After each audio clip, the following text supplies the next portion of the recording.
Bienvenidos al cuarto programa de El Poeta y el Diván, un espacio de reflexión política, filosófica y cultural, conducido por quien les habla, Javier de Fox, escritor. Fernando Ramírez, docente universitario y psicoanalista. Y también últimamente parece actor, porque lo han comparado con Jeff Bridges. Hemos estado en este cuarto programa con grandes resultados nuevamente en estos 10-15 días que han pasado. Hemos pasado los 118 suscriptores de nuestro canal de YouTube, el Poeta y el Diván. Tenemos más de 300 seguidores en Instagram, más de 150 seguidores en Twitter, o en X, como quieras llamarlo vos. Y con la nueva novedad, la nueva incorporación del TikTok. Somos gente entrada en canas, pero ahora hemos sumado el TikTok, que ha sido un elemento fundamental para que se sumen nuevos seguidores, nuevos suscriptores a nuestro canal de YouTube, que es el.poeta.i.el.diván. Así que bueno, ¿cómo está usted, señor Ramírez, después de tanto tiempo? Muy bien, señor Javier de Fox. ¿Cómo se siente usted de ser el Jeff Bridges de la capital federal? Yo no puedo hacerme cargo de las creatividades que algunas personas tienen para trazar analogías. Quien lo haya dicho seguramente lo habrá hecho con conocimiento de causa. Yo desconozco. Sí podría decir que con solo un cuarto del patrimonio que debe tener Jeff Bridges por su trayectoria como actor y todo, yo estaría hecho. Lo echamos estos dos, ¿no?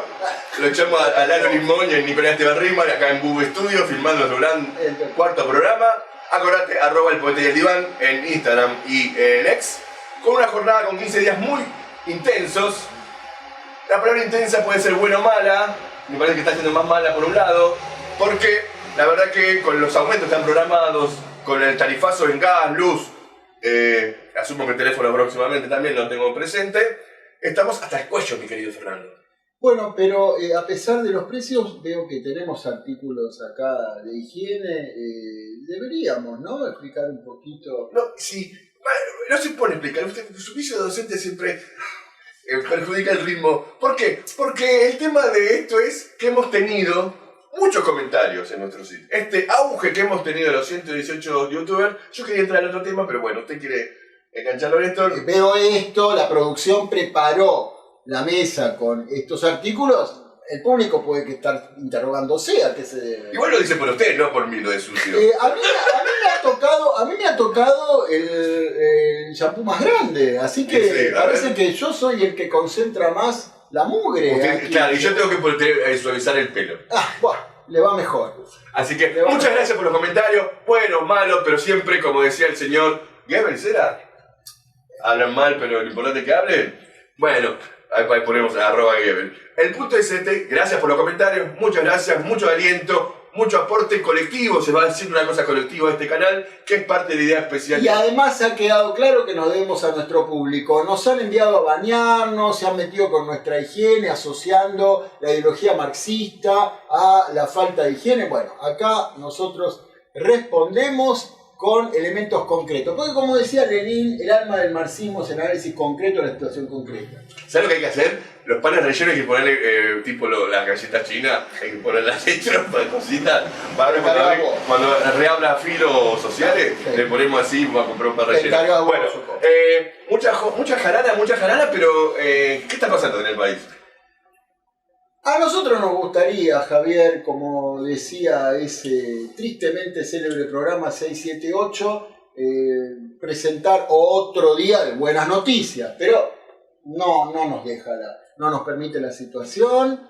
Tenemos un panorama económico en particular cada vez más agudo, cada vez más complicado para la vida de millones de trabajadores aquí en nuestro país. Y bueno, esto se ha empezado a ver en algunos efectos concretos. Vos mencionabas los tarifazos, ¿no? Sumemos la depreciación enorme que están atravesando los salarios, las jubilaciones, hoy por hoy.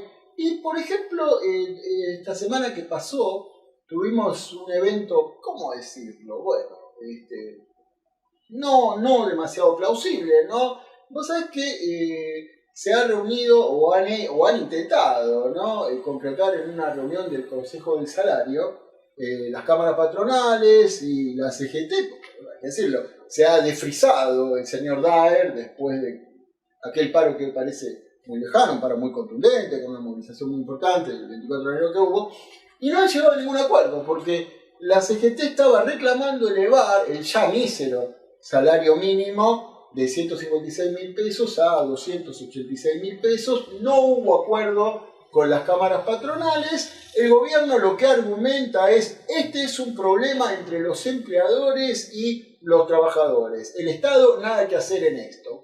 Cumpliendo su gran anhelo anarcocapitalista de que desaparezca toda mediación del Estado, ¿no? En estos conflictos.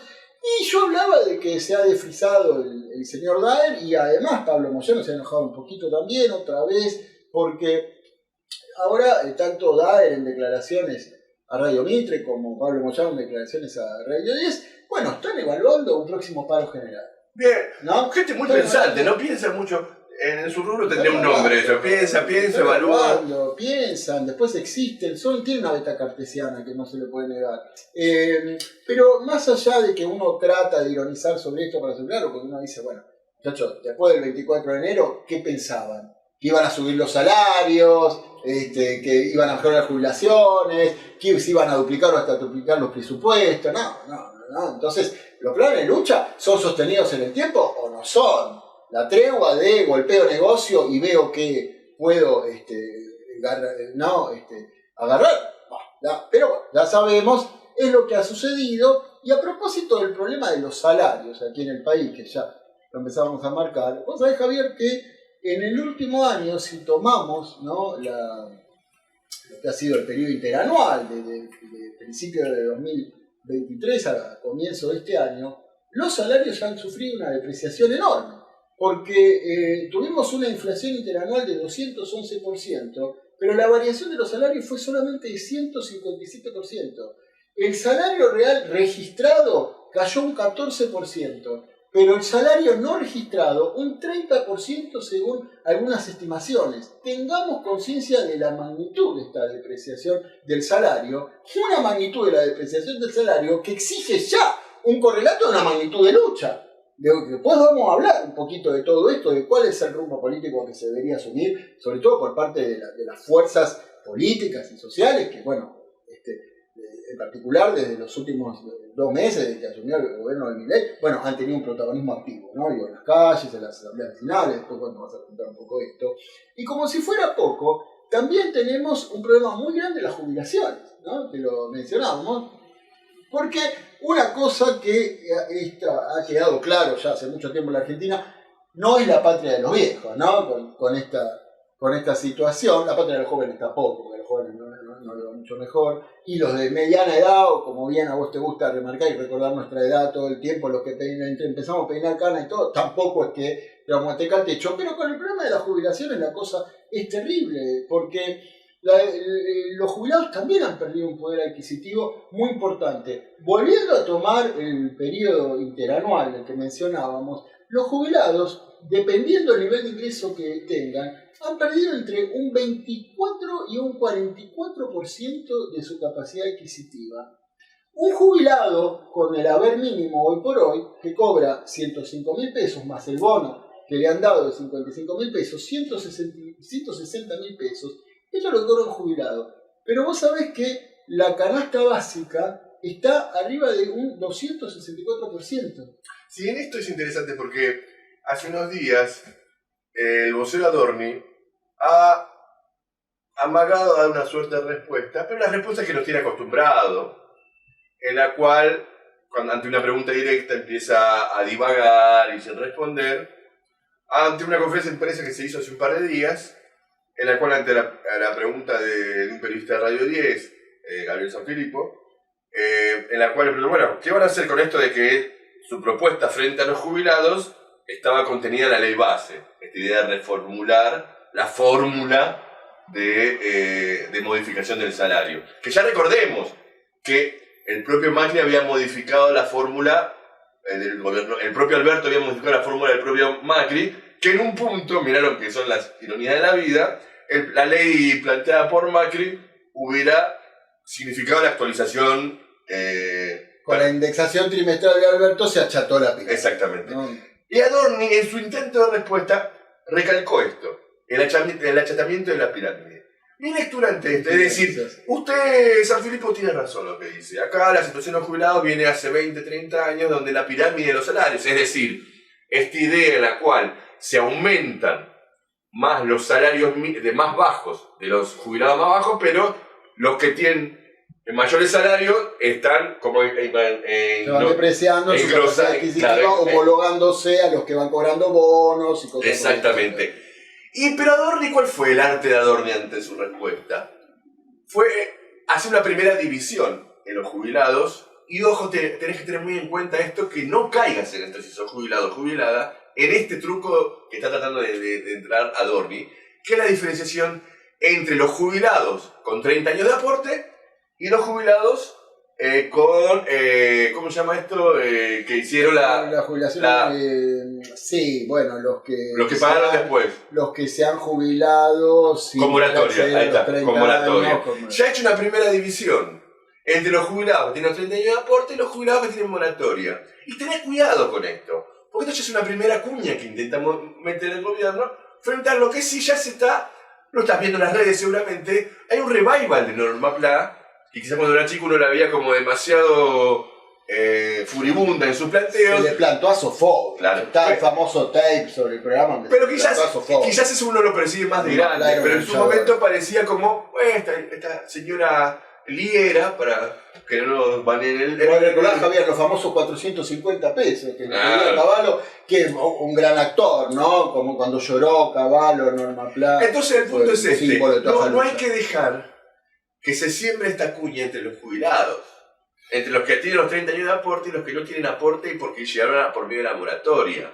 ¿Por qué? Porque este es el caldo de cultivo de la reinstalación de las AFJP, en la cual vos, si te fuiste jubilado con la moratoria, estarás condenado a un salario mínimo por siempre hasta que Yahvé te lleve allá al paraíso, y vos con los 30 años de aporte decís, no, bueno, yo cobro 2 mangos porque jubilaron masivamente con la moratoria. Ojo con esto, teniendo en cuenta, volviendo al tema de Norma Pla, que bien me interrumpiste, volviendo al tema de Norma Pla, en el sentido de que los jubilados están empezando a tener un rol también en la resistencia contra el gobierno.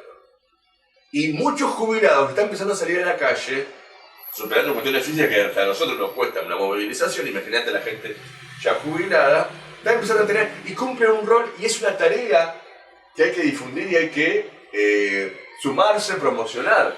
Hablarle a vos, a tu mamá, a tu papá, a tu tío, a tu abuelo jubilado, y decirles que también para ellos no es solo el destino aceptar lo que vienen aceptando, sino que también un grupo de colegas, para decirlo de alguna manera, que están tratando de luchar. En ese sentido, tomarlo en la cuenta. Sin ninguna duda, jubilados que comen cada vez menos carne, que no pueden acceder a sus medicamentos, que no llegan a esta canasta básica total para sus necesidades imprescindibles.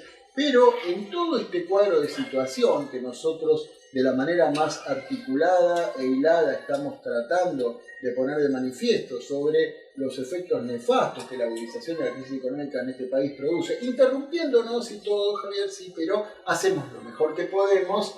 El gobierno ha decidido continuar la guerra contra los trabajadores. Se ha formado una mesa técnica por parte del gobierno para ver cómo logran encauzar su alternativa a la hora caída, ya pasada archivo, ley ómnibus, ¿sí?, destruyendo las condiciones de vida de miles de trabajadores jubilados. Esta mesa técnica, Javier, se propone 3 grandes objetivos. Por un lado, implementar una nueva fórmula de movilidad jubilatoria. Yo no quiero decir jubilado tenga miedo. Quiero decir lo que dice Javier, jubilado salga a luchar. Vos decís que renunció a esta idea del bono, de que sea arbitrariamente, que Milei arbitrariamente vaya decidiendo. No hay datos precisos según las fuentes periodísticas que se pudo leer en los diarios, en los grandes medios esta semana, pero hay una idea de implementar una nueva fórmula de movilidad jubilatoria por parte del gobierno. Segundo gran objetivo que se propone, eliminar los célebres en disputa fideicomiso, que son estos fondos para obras públicas, para obras cívicas, para asistencia financiera a las provincias, que costó, vos recordarás, usted recordará la gran disputa en el tratamiento de la ley ómnibus, donde los gobernadores han rechazado justamente esta investida del gobierno de liquidar los fideicomisos. Ahora el gobierno querría eliminar por lo menos 9 fideicomisos por decreto. En otro ataque también a los gobernadores, que hay que decirlo, Javier, no es solo el ataque político a los gobernadores. Esto significa ataque a las condiciones de vida de quienes habitan las esa plata pasaría al Banco Central. Podría disponer. Esa plata la absorbería el Estado, por lo menos se ahorrarían este dinero, porque recordemos que la obsesión por excelencia de Luis Caputo es llegar a un 2% de superávit, ¿no? En el año. Si para eso hay que cargarse un país, bueno, la libertad avanza, ¿sí? Y tercer gran objetivo, Javier, y esto es muy importante para dilucidar, ¿no? ¿Cuáles son las condiciones más inmediatas que el pueblo en lucha tiene que afrontar con esto? Declarar a la educación servicio esencial. Estás en el horno. Con lo que implica esto. Que no es casualidad porque estamos justamente en febrero, llegando a marzo. Ya han amagado, ojo, hay una cuestión muy atenta. Ahora iba a pasar ahí. Pero Javier, me tenías que interrumpir porque si no, no podemos quedar de manera desequilibrada. Claro, porque la otra vez la potencia estaba por allá y esto es un cuentoteo. Escuchame, no, pero hay una cuestión. Es importante. ¿Querés seguir? Seguí. No, por favor. El punto es este. Ya mira, Nico Estas son políticas de la amistad. Estas son como interrumpirse y no morir en el intento en el marco. No, pero acá es importante, porque esta idea de la declaración de la esencialidad es bandera histórica no solo de Milei, sino de Bullrich. Sí, por supuesto. Bueno, por algo, gobierno. Quizás una rememoranza de la cual, bueno, era más bien por vocación la docencia. Sabemos que claramente no, que en los últimos 30 años se ha convertido en una fuente laboral, así como lo de la fuerza de seguridad se ha convertido como ante la parálisis o el retraimiento de la industria, tal cual uno, si vos sos mayor, recordarás en los 60 y 70, donde había un auge de la fabriquera, del fabriquero, se ha convertido en los últimos 30 años en una fuente laboral en la cual, frente a la masificación de la salud y la educación, expresaron también una fuente laboral donde muchos, no solo lo hacen por placer, como en algún momento se fantaseaba en la época de nuestro querido Sarmiento, sino que también hay un gran sector de los trabajadores de la clase obrera que está en ese sentido, pertenece a ese sector, y muchos, yo escuché a Quintela, hablando de que, haciendo números frente a la acusación de que era un tipo que vivía de empleos del Estado, diciendo, mirá, la mayoría de los empleados que yo tengo son docentes.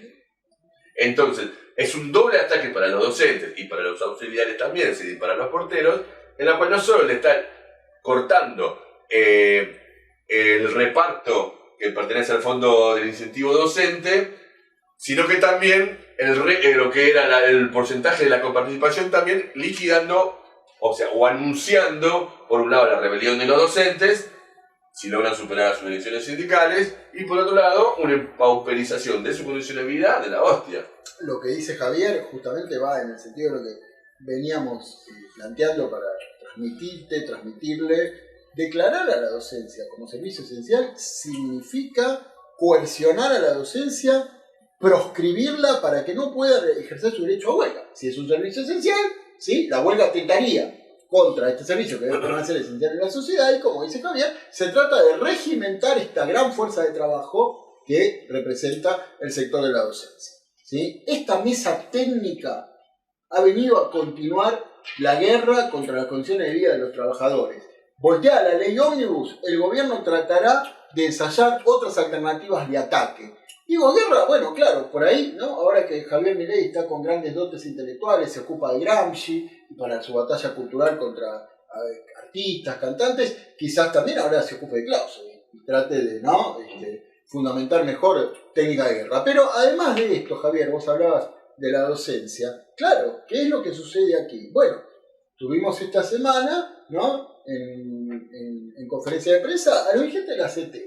Bueno, viste, hablando de quienes por ahí hace un tiempo no aparecieron. La señora Leso, el señor Baradé. No escuché al señor. No, sí, estaba enojado. Bueno, claro, diciendo que está puesta en duda el comienzo de las clases. Para el 22 de febrero, Javier, dijeron que van a hacer un encuentro, dicen que sin delegados con mandato. Bueno, ¿viste? Tanto no se puede ver. Dicen eso, un encuentro de la CETERA para ver efectivamente qué se haría con esto, porque la situación de la docencia es paupérrima con la problemática de los salarios. Ahora, en todo caso, vamos a continuar. A esto yo le sumaría, también se encontró ATE. ATE hizo un plenario, y los muchachos dijeron, vamos a hacer una jornada nacional de lucha. ¿Qué? ¿Quién sabe? Una jornada nacional en principio no es un paro. Así que la gente que no es un paro. Sino que es una suerte de bueno, nos juntamos nosotros, hace un poquito de ruido y nada más. El poeta y el libro.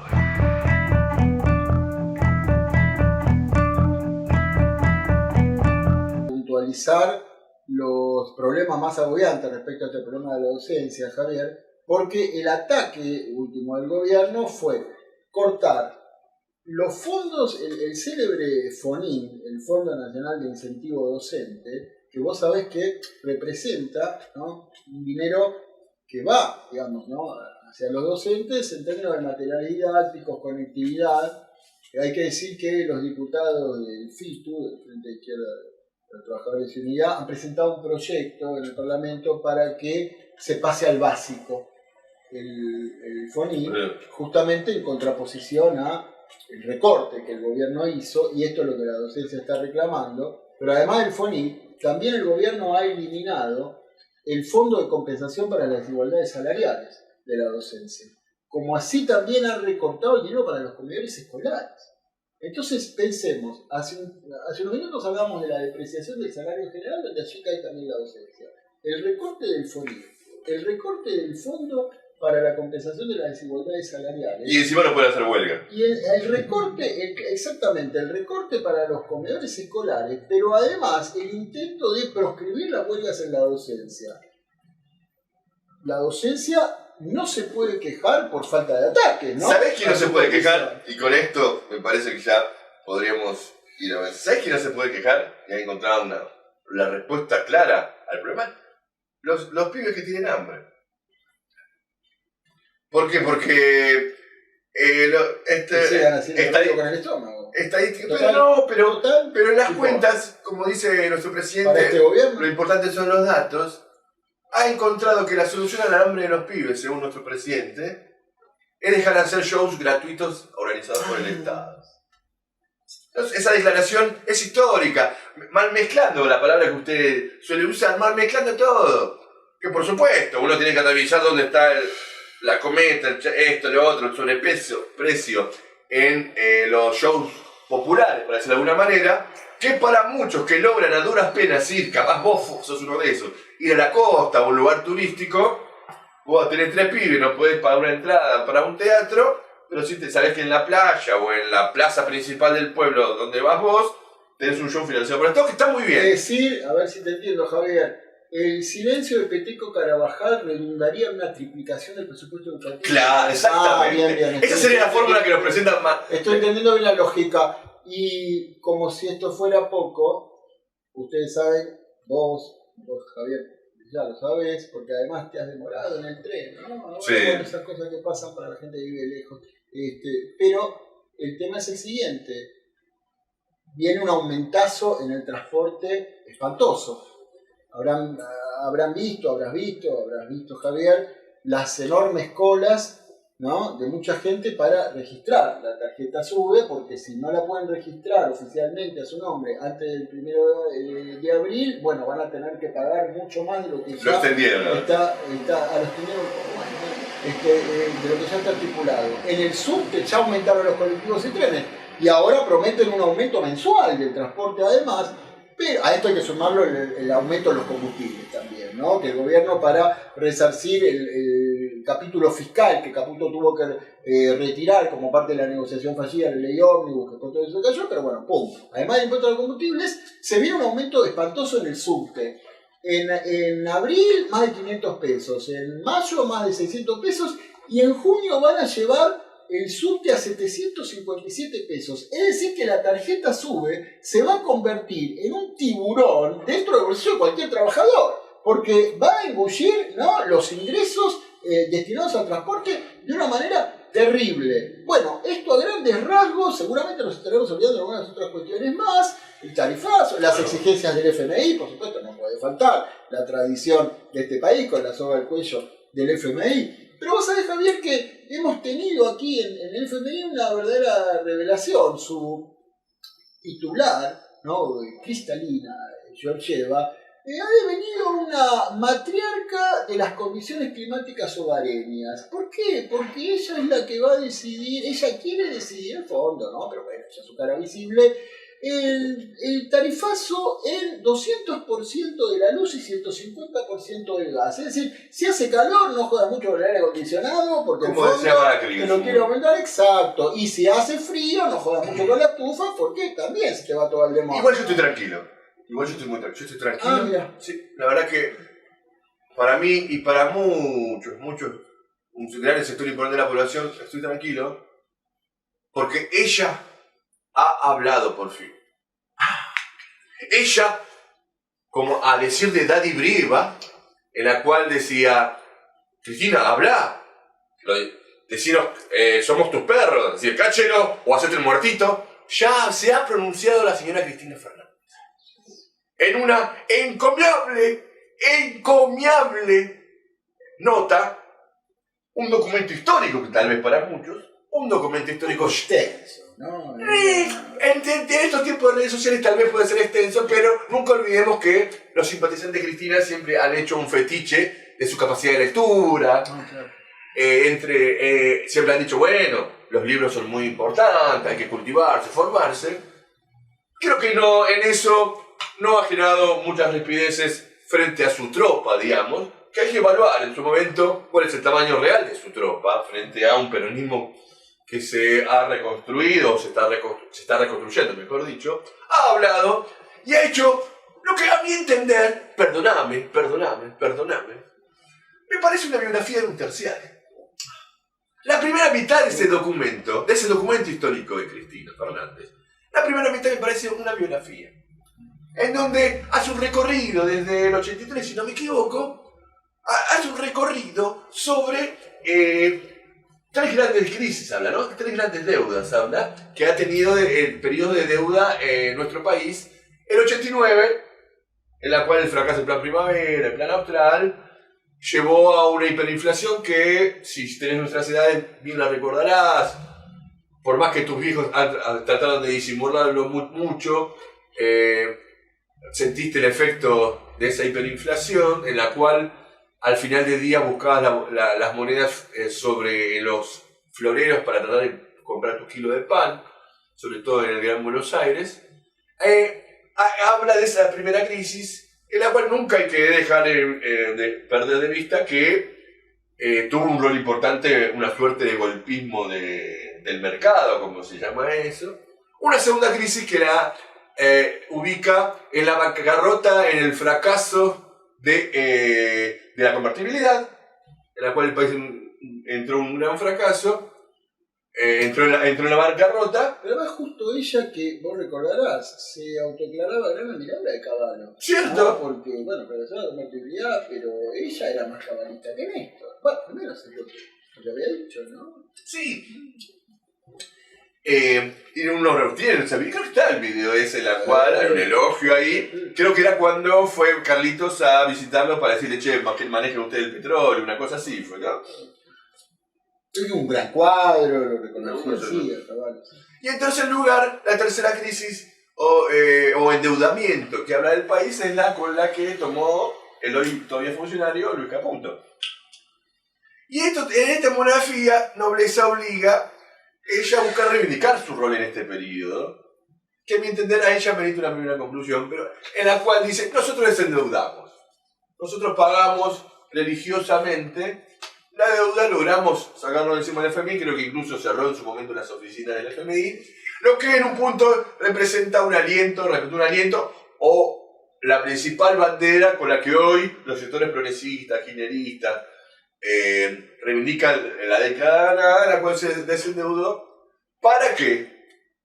Uno lo ve hoy, tiene que preguntarse si no que esta suerte de grieta en realidad no era cierta complementariedad política entre uno y otro. Es una reflexión que se puede desarrollar en su momento, pero en la primera parte de la monografía nos presenta esto.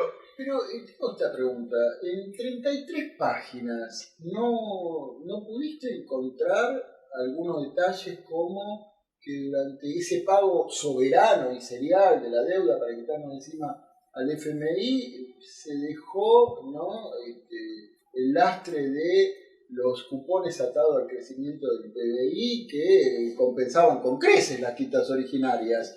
Y ni hablar de la explosiva deuda pública que dejaron de 250.000 millones. Porque no, se cambió el acreedor imperialista por el acreedor nacional, ANSES, Banco Central, etc. El kirchnerismo, sin duda, ha sido un gran paladín de la deuda pública. Pero en 33 páginas no apareció eso. No, pero en la mitad de las páginas, la segunda mitad del documento, sí empieza a ser un poquito más interesante, más allá de esta suerte de monografía, en la cual empieza a sentar posición. A la vez que empieza a reivindicar esta idea del desendeudamiento, de una suerte de soberanía nacional, como una de las 3 banderas del movimiento nacional justicialista, empieza, y acá es la lectura interesante, porque empieza a decir, a grosso modo, muchachos, los radicales están en crisis, el macrismo también está en crisis, no te va a garantizar los votos, vos necesitas el apoyo popular, y nosotros los peronistas somos el apoyo popular. ¿Por qué? Porque vos también, vos sos medio talibán, le dice a Milei, vos sos medio talibán, no puedes ir de 0 a 100, no se lo dice explícitamente, pero tendrías que haber aprendido de Macri, en la cual habló de una suerte de ajuste progresivo. Y bueno, y acá estamos nosotros con 50 diputados y cuántos senadores, ¿te acuerdas más o menos? 109 más o menos, uno por la patria, creo. Más de 100. Estamos nosotros. Que bueno, vos fracasaste con la ley de ómnibus porque los radicales son traidores. No recuerdo, pero casi 100 o aproximadamente un poquito más de 100. Los radicales son traidores. Los macristas vos sabés que son traidores también siempre. Nosotros somos gente de palabra, que de hecho, abiertamente, Milei se refiere a Cristina como un dirigente, siempre evita en sus entrevistas, esto date cuenta, en las entrevistas en las cuales a Milei le preguntan sobre Cristina directamente, él evita atacar a Cristina, nunca la ataca directamente, porque en un punto, y en esto es interesante, Cristina la entiende como una persona con código. En la izquierda a veces uno habla de algunos partidos que tienen código, otros no. Entonces, esta mujer es seria. Hay un gran respeto. No, es que es seria, hay que tomarla en serio. Claro. Son cosas serias las que dijo en ese documento. Son cosas serias, ¿no? En principio, también dijo, los chicos deben tener todos los días de clase. En un momento en que hay una declaración de guerra terrible... Lo mismo que dice Borges y Cristina. Contra la docencia... Sí, Débora Plager, por ejemplo, y estos grandes panelistas del saber periodístico nacional lo dicen todos los días. Sí. Los chicos deben tener todos los días de clase. Claro, ¿quién no puede coincidir con más de dos de frente que los chicos deben tener todos los días de clase? Ahora, no sé si en esas 33 páginas hay un pronunciamiento sobre las tareas docentes. Huelga general docente es fundamental. Después del panorama que acabamos de compartir con ustedes, con vos, sobre los salarios docentes, los recortes de fondos, FONIL, Fondo de Compensación Salarial, etcétera. Pero en esas 33 páginas no apareció tampoco el llamado a la huelga docente. No, me parece que no lo encontré. ¿Vos lo encontraste? No, pues vos la leíste, vos sos el avión. Pero no tiene pie de página, no, tampoco. El pie de página lo busqué tampoco. Bueno, no sé. Tenés que leer los pies de página de las cosas, Javier. Es una cuestión metodológica para cualquier lectura. No, pero al principio me parece que no. Pero dice cosas serias porque también habló de la actualización en el mundo laboral. Me siento Dean Martin, sí. Pero habló de la actualización laboral. Bueno, es el ariete que utilizan las cámaras patronales, ¿no? Para implementar la flexibilización laboral, la caída de la ultraactividad, todo esto. No estamos insinuando que Cristina quiere una reforma laboral a medida de la patronal. Simplemente la actualización del mundo laboral en materia tecnológica, en el mejor de los casos, es una abstracción que no contempla los problemas reales que tienen los trabajadores hoy por ejemplo, referido a todo lo que acabamos de decir los salarios, que también Cristina da muchos datos, porque vos sabés que los muchachos han tomado este documento, los muchachos, las muchachas del kirchnerismo, han tomado este documento como la gran, como, digamos, ¿no? Una transmisión en sabiduría a modo del oráculo de Delfos. Cristina es oracular cuando habla, perfecto, pero hay algunas cuestiones de 33 páginas que, por lo que vos me decís, y vos sabés que yo te tengo una alta credibilidad, espero no arrepentirme, ¿no? Pero te tengo una alta credibilidad. Cuando aparezca la plata te vas a dar cuenta. Bien, los sponsors de los shampoo. No. y me decís que no encontrás estas cuestiones. Bueno, son cosas serias las que dicen, ¿no? Porque aparte en esto, porque la idea de actualizar el régimen laboral es como cuando hablas de libertad. ¿Qué es la libertad? Porque uno no ve la libertad caminando por la calle. Sí, pero enunciarse sobre los problemas reales. Claro, es una abstracción. Y más en el marco político concreto de la política del FMI que vos mencionabas de los últimos 30 años. En donde, creo que lo he mencionado en otro video o en alguna charla de café cuando tratamos de hacer la revolución, esta idea de los grandes 3 pilares de la política del FMI en los últimos 30 años, en la cual la primera era la reforma educativa, la segunda era la reforma laboral y la reforma jubilatoria. Y donde vimos que donde más falló de alguna manera o no logró implementarlo y llegar al fondo era la reforma laboral. Ese es el marco concreto en el cual Cristina plantea la actualización del régimen laboral. Yo lamento contradecir mucho espíritu nacional y popular, pero a mí me defraudó ese documento. Pero bueno, pero es importante, se ha pronunciado la jefa. Sí, pero es la segunda jefa espiritual, la primera siempre fue Evita, pero a mí me defraudó muchísimo. Yo terminaría acá. No, igual en... Pero bueno, sí, van a cerrar, pero en esto, para ir viendo, lo importante es que Cristina se ha pronunciado. De referencia, claro. Que hizo un intento de recuperar la iniciativa política. Frente a un hecho legal, que quizás ahora pasemos al punto en la cual mucha de su base, muchos de los que ven con simpatía, se encontraban descorazonados, se encontraban descabezados, y como repito acá lo da Eva, decía, bueno, decinos qué hacer. Entonces le ha dado una orientación. Esta orientación, lejos de lo que puede parecer, y lejos de la iniciativa en su momento de Kichilov, el muchacho, tal vez esta es la orientación la que me da la sensación de mi concienzuda lectura, capaz que hay que negociar.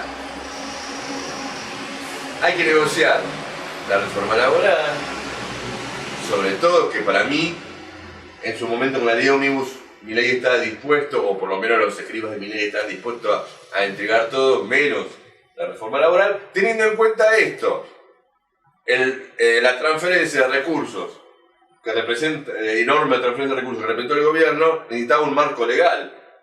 La transferencia de recursos de los sectores populares, los que viven de un salario, hacia los grandes empresarios, necesita un marco legal, y ese marco legal es una reforma laboral en la cual liquide el conjunto de las condiciones históricas de los trabajadores, a imagen y semejanza de lo que ya se presenta ahora con nombre y apellido, que es el tema de considerar a los trabajadores de salud y los trabajadores de la educación como servicios esenciales. Me preocupa porque lo que sí se desprende que no tenés muchas expectativas puestas en la justicia y en la CGT. Que hasta ahora, hay que decirlo, bueno, frenaron un poco la reforma laboral, con los amparos que presentaron, pero me parece que nos estás poniendo mucha fichita. No, pero hay algo bueno en todo esto. Sí, hay algo bueno en la política de Milei, me parece. No sé qué opinas. Vamos a explorar. Sí, porque uno dice, bueno, la justicia, la CGT, pero la verdad que si la política no se define en las calles, en las asambleas, en la organización colectiva, la independencia de las bases de direcciones que hasta ahora oscilan entre el freezer, el quietismo y el asomar la cabeza cuando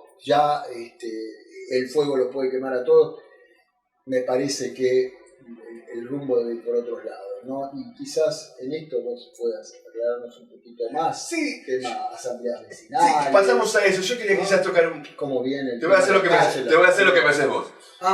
Yo me di vuelta en serio. Porque hay un elemento más introducir en esto que es dentro de los actores que están jugando en esto. Como verás, ya estamos sacando la rosca congresal en medio de este debate porque por lo menos hasta el nuevo aviso el asunto pasa por otro lado y es el tema de las obras sociales y las secretarías. Claro, sí. Me parece importante esto, en la cual en nombre de la libertad de elección, que ya existía igual, más allá de que te continuaba a estar un año en la obra social determinada de la rama de producción a la cual vos perteneces, ahora puedes elegir desde el primer día, puedes continuar con tu obra social sin cambiar de laburo. La primera sensación es esta, que es esta idea de que atentan con la CGT en nombre de la libertad de mantener cierto relativo servicio de salud. Y entonces la CGT en este sentido va a estar alerta, porque le toca grande la caja.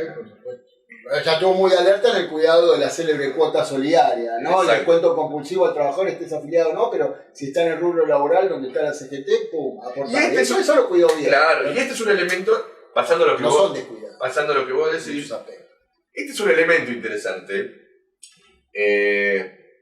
para tener en cuenta que este ataque a la CGT, porque es un ataque directo a los grandes gremios, que significaría lo de la desregulación de los servicios sociales, nos plantea qué va a hacer la CGT y una discusión que se dio el 10 de febrero en la cuarta asamblea de la asamblea de asambleas. El 14 entonces, esto es importante, el 10 de febrero se hizo la cuarta asamblea de asambleas. De un espacio, y esto es interesante, que existe hace varios años. Si bien se presenta como una cuarta asamblea de asambleas, es un espacio que existe por lo menos hace 3 años, fundado sobre todo por el Observatorio de la Ciudad, no me acuerdo bien exactamente el nombre, fundado por un abogado vinculado a la CTA y a Unidad Popular que se llama Jonathan Valdivieso, ahí lo vamos a hashtaguear, en la cual funcionaba un grupito de asambleas que frente al nuevo movimiento creció de manera exponencial. Y esto ya de por sí ponía en cuestionamiento el funcionamiento que tenía previamente. En el sentido de que, bueno, somos pocos, bueno, el consenso es una parte importante. Sobre todo porque estaba formado sobre todo por sectores vinculados a la CTA y que con este auge del movimiento de asambleas, el conjunto, de la corriente izquierda sobre todo, empezaron a participar más un sector importante de independientes, de vecinos independientes. Lo que ya objetivamente planteaba para la cuarta asamblea un debate, o sea, el potencial, la posibilidad de que no sea resuelto ya el debate existente, sobre todo tras la caída de la ley Ómnibus, que amerita un balance. Bueno, ¿cómo la seguimos? Y en esto atravesó toda la cuarta asamblea expresándose de una manera formal, si querés decirlo, que es el método de votación, el método. ¿Cómo hacemos nosotros como asamblea? El método de resolución. Exactamente. La resolución de los debates. Entonces, y el punto que dio, que fue el disparador para poner en cuestionamiento este tema, que para mí después me parece que lo tenemos que echar en unos minutos después, es ¿qué hacemos con la CGT? Hay un sector de asambleas mandatadas, un método de que por sí mismo la histórica asamblea de asambleas no estaba acostumbrada, digamos, siempre se hablaba de título personal. Un grupo de asambleas mandatadas, con la asamblea de Patricio, la asamblea de Caballito, la asamblea de Parque Chacabuco a la cabeza, dijo, muchacho, acá hay que ir marchar a la CGT a exigir un paro general. Algo que nosotros venimos planteando que sería importante, la aparición, la irrupción del movimiento obrero organizado, para conjugar en esta consigna que nosotros planteamos piquete, cacerola y rebelión de las bases sociales, y generó una situación muy desagradable que los que participaron de esa asamblea, yo no tuve el gusto de participar, definen como violenta. Según lo que pude reconstruir, ante esta propuesta, desde los moderadores, que no son rotativos, que es un método que se está esparciendo en las distintas asambleas existentes, como una manera de democratizar el micrófono, es decir, que nadie esté tomando mate más del tiempo que le corresponde.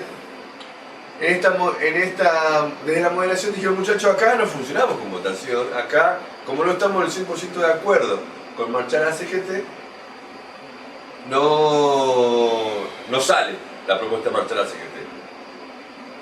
Ante esto, un sector de las asambleas mandatadas para marchar a la CGT empezó a cantar reclamando que se vote, empezó a cantar reclamando que se marche a la CGT, y que tuvo como conclusión que no se resuelva nada, pero sí un dato importante, tomar en cuenta, desde el día posterior a eso, vos si sos asambleísta, estás participando en tus asambleas, y sos parte del grupo que se llama Asamblea, que son 2 grupos de WhatsApp existentes, se cerró la posibilidad de escribir, de comentar, con un último escrito del moderador de este grupo, del administrador del grupo, que es el licenciado, el doctor Jonathan Valdivieso, diciendo acá, después de los hechos de violencia, tenemos que reflexionar, y sacando un comunicado en nombre de la Asamblea de Asambleas, que uno no desconoce quiénes son, diciendo, los hechos de violencia no podemos permitirlo, acá funcionan por consenso, acá no hay votación. Pero a ver si entiendo bien. Entonces, ¿La violencia sería el sinónimo de querer votar? Exactamente. Ah, votar es violento. Ah. Sería votar y empezar a cantar exigiendo que se vote. Pero, cantar. Entonces acá está el primer ¿Votar es punto. violencia? Acá está el primer punto estrictamente político. Es un cambio significativo de lo que resulta la tradición histórica sobre la conquista del voto. Bueno, no sé. Y acá te invito a una primera reflexión. Me parece que vamos por 2 lados. En primer lugar, vamos por esta idea de la consigna que pedía que resolvió este sector de la Asamblea Barrial, que es marchar a la CGT. Usted, licenciado Ramírez, ¿cómo ve esta propuesta? Veo que me tirás un pelotazo en la cabeza. Y sin pelotazo no hay revolución. Estoy listo para tomar ese centro así ahora. Hay una consigna histórica. Hay una publicidad, no me pidas que cabece, pues dale. Los anticipo.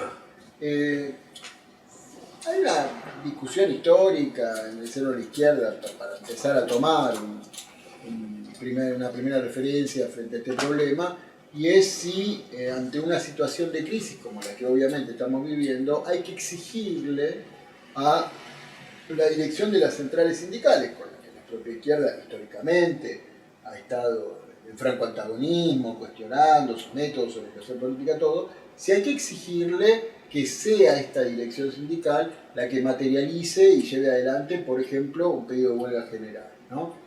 Bueno, eso abre todo un debate que tiene que ver un poco con lo que situábamos al principio.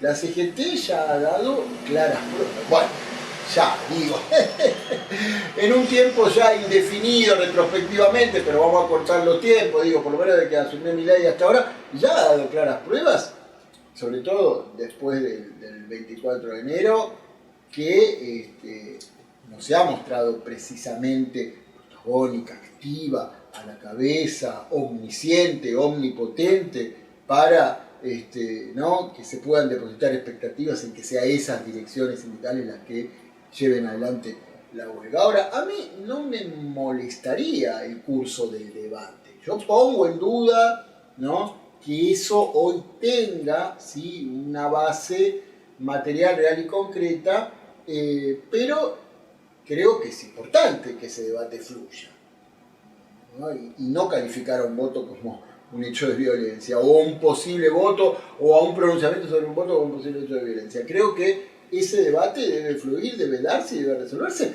porque eso abriría un debate más profundo sobre lo que está sucediendo con las direcciones sindicales en la Argentina. No es solo el problema, permíteme Javier terminar esto, no es solo el problema de la resolución inmediata sobre qué hacer frente a una huelga o a una marcha. Con quien marchamos, y marchamos, esto lo hemos visto también el 24 de enero, nosotros estuvimos, ¿no?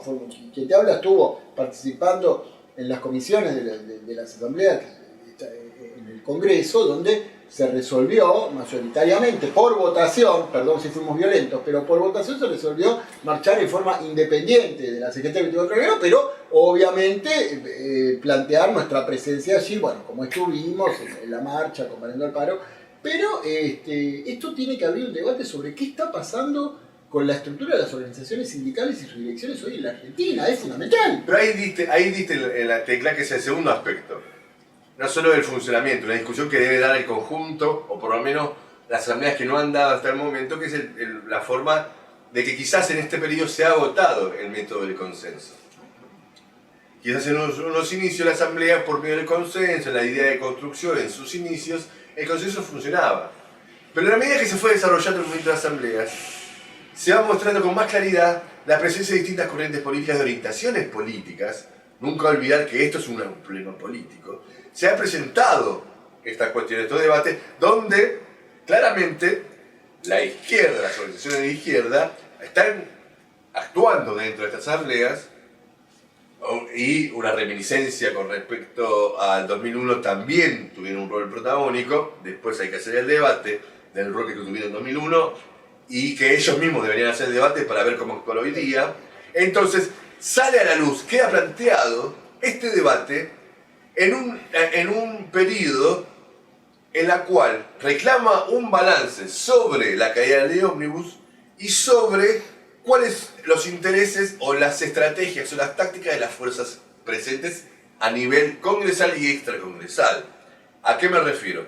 A que la necesidad del debate, de clarificar las posiciones, de qué es lo que uno quiere y qué es lo que uno no quiere. Si va, por ejemplo, si la política de la asamblea a la cual vos pertenecés está orientada a tirar a Milei hoy día, o si está orientada a que lleguemos a 2027 y construyamos una oposición política para 2025, quiero decir, para las parlamentarias de 2025 y para 2027.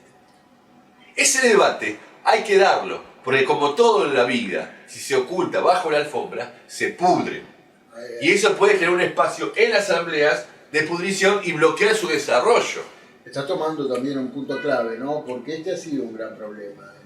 Y esto hay que tomarlo como reflexión política en general acerca del rumbo que deben tomar las fuerzas populares cuando se organizan, ¿no? Porque justamente, recién decíamos, no es discutir solamente, que está bien, sí, en términos resolutivos implica eso, pero no es discutir solamente si se marcha o no con la CGT o si se le exige o no a la CGT, a la dirección de la CGT, que lleve adelante con el general, sino, por ejemplo, qué estructura, qué es lo que está sucediendo con el sindicalismo en la Argentina. Ahora, esto que vos decís también es importante, porque no es solo discutir, ¿no? Resoluciones de orden inmediato. Esto tiene que servir como órganos de deliberación popular, ¿sí? Que las fuerzas populares se organicen, ¿no? En sus órganos, que se organicen en instancias que sean deliberativas y resolutivas, ¿no? Y no coartar el debate diciendo acá tenemos que resolver.